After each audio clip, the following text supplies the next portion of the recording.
The kingdom of Rome is wrapped in legend and divine intervention. Ancient writers tell us the twins, Romulus and Remus, were the sons of Mars, the god of war, and Rhea Silvia, a Vestal sworn to chastity.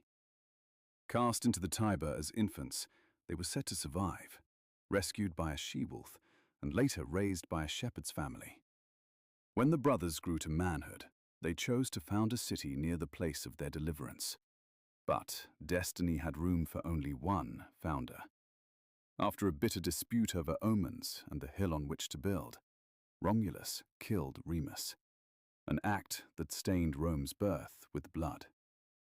Tradition places the founding on April 21st, 753 BC, when Romulus ploughed the sacred boundary and declared a new city, Roma.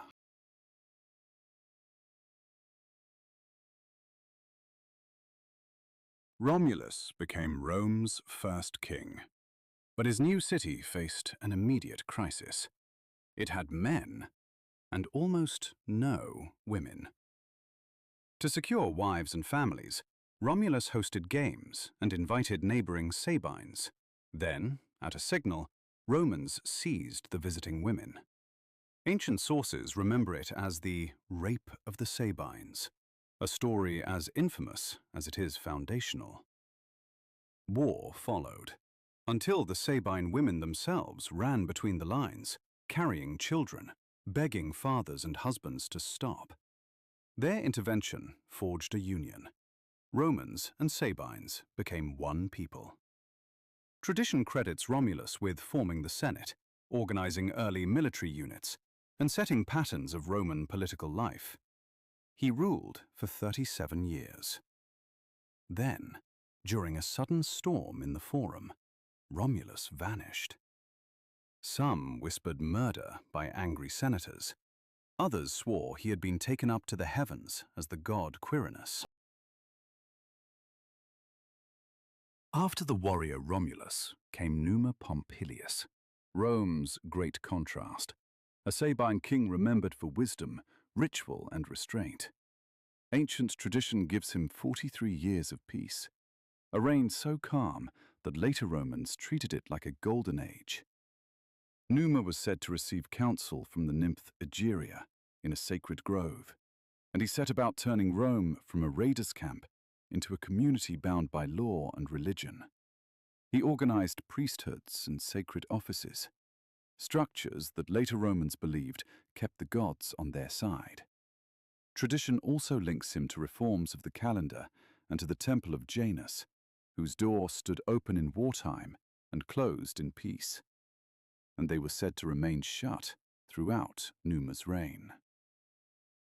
Where Romulus gave Rome strength, Numa gave it order, something like a soul.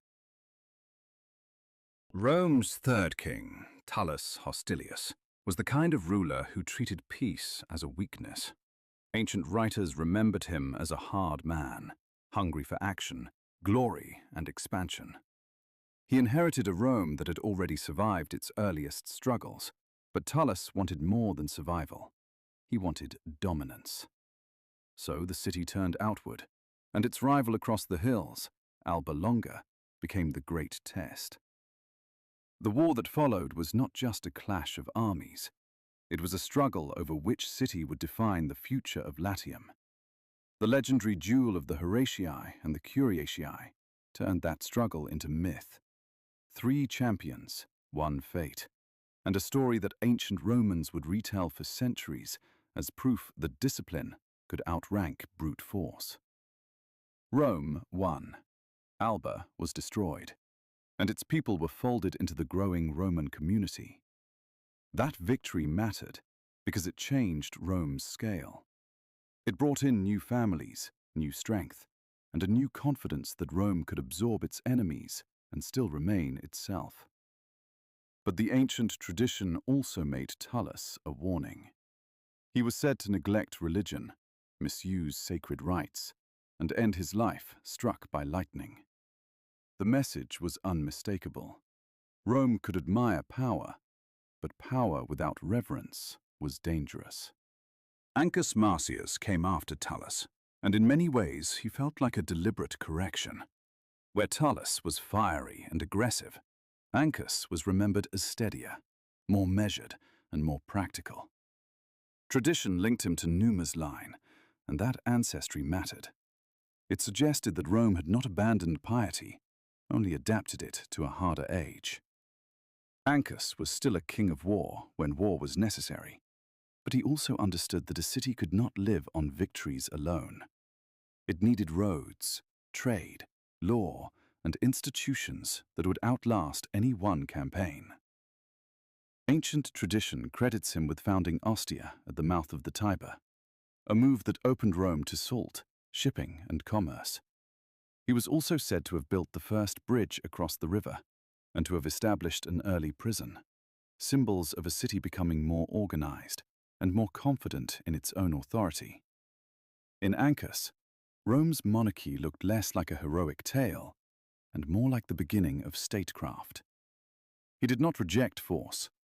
He placed it inside a larger vision, where expansion had to be supported by infrastructure and order. If Tullus proved that Rome could conquer, Ancus showed that Rome could also build. The last three kings of Rome are remembered as an Etruscan dynasty, an era of wealth, engineering, and sharp political intrigue. It begins with Tarquinius Priscus, a powerful outsider who arrived in Rome with his brilliant wife, Tanaquil. Legend says an eagle snatched Tarquin's cap and placed it back upon his head, an omen Tanaquil interpreted as destiny. And in time, Tarquin became king. He brought Etruscan sophistication to a growing city, major public works, monumental planning, and a taste for spectacle. Tradition credits him with draining low-lying ground to shape what became the Forum, expanding Rome's games, and beginning grand projects that signaled Rome's ambitions, especially the great Temple of Jupiter on the Capitoline. But power invites enemies. After a long reign, Tarquinius Priscus was assassinated, caught in the violence of succession.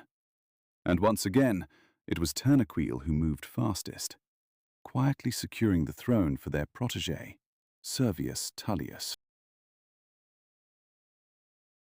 Servius Tullius, Rome's sixth king, is an enigmatic figure, half historical, half legendary.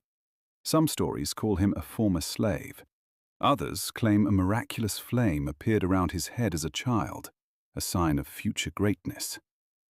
However he rose, Servius is remembered as Rome's great reformer.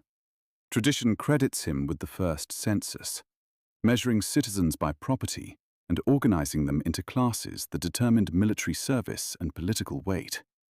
It was a decisive shift, away from old birthright alone, toward a system tied to wealth and obligation. He is also associated with expanding Rome's sacred boundary and strengthening its defenses, though the massive stone Servian wall, visible in later history, was built centuries afterward, in the early Republic, after a crisis. Servius also linked Rome to Latin allies, and tradition connects him to major cult sites, including the Temple of Diana on the Aventine. Yet his end was brutal. Betrayed by his daughter Tullia and her husband, Tarquinius Superbus, Servius was murdered in the political heart of Rome, and legend says Tullia drove her chariot over her father's body, a crime so shocking it echoed for generations.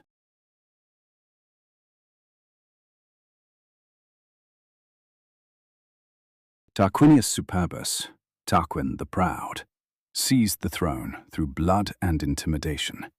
He ruled without restraint, silencing the Senate, executing rivals, and forcing Romans into harsh labor to complete his projects. And yet, even tyrants can leave monuments. Tarquin is traditionally credited with finishing the Temple of Jupiter Optimus Maximus on the Capitoline, an immense symbol of Rome's rising power, visible for miles and meant to rival the great sanctuaries of the Etruscan world. But tyranny breeds enemies. The breaking point came through his son, Sextus Tarquinius, and the rape of Lucretia, celebrated in Roman memory as the model of honor. Lucretia revealed the crime to her family, then took her own life, refusing to live under shame. Her kinsman, Lucius Junius Brutus, raised the bloody dagger and swore the oath that would define a new age. No more kings. In 509 BC, the Tarquins were driven into exile, and a monarchy built over centuries collapsed in a moment. The Tarquins did not surrender Rome without a struggle. In Roman tradition, they sought allies among the Etruscans, most famously Lars Porsena, king of Clusium, who marched on Rome and threatened the newborn republic. What followed became a catalogue of Roman virtue, stories told for centuries to teach courage and sacrifice. Horatius Cocles held the bridge over the Tiber, while Romans cut it down behind him. Mucius, later called Scaevola, slipped into the enemy camp to kill Porsena, failed, and when captured, thrust his own hand into the fire to prove Roman resolve. And the young woman, Clulia, led captives in a daring escape, swimming the river under arrows, so impressive that Porsena, the story says, granted terms and withdrew. However legend and history mingle here, the political result was clear. Rome replaced kings with annually elected magistrates. The first consuls, tradition says, included Lucius Junius Brutus, and Rome swore a sacred oath but would echo through the centuries. Never again would they bow to a king.